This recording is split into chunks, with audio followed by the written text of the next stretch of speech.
మనం ఇప్పుడు శశాంకాసన దాని బెనిఫిట్స్ ఏంటో చూద్దాము. స్ట్రైట్‌గా కూర్చోవాలి. ఫస్ట్ రైట్ లెగ్ ఫోల్డ్ చేయాలి. తర్వాత లెఫ్ట్ లెగ్ ఫోల్డ్ చేసి వజ్రాసనంలోకి రావాలి. దాని తర్వాత స్లోగా ఇన్హేల్ చేస్తూ 2 హ్యాండ్స్ స్ట్రెయిట్‌గా లిఫ్ట్ చేయాలి.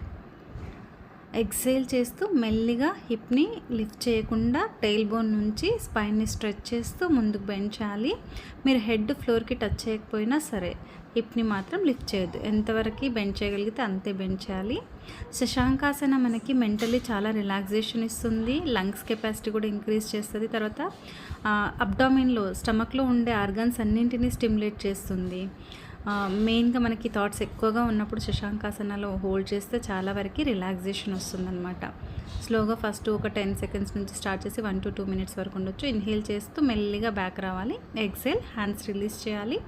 స్లోగా వజ్రాసనాలో నుంచి ఒక్కొక్క లెగ్ రిలీజ్ చేస్తూ సిట్టింగ్లో రిలాక్సేషన్కి రావాలి.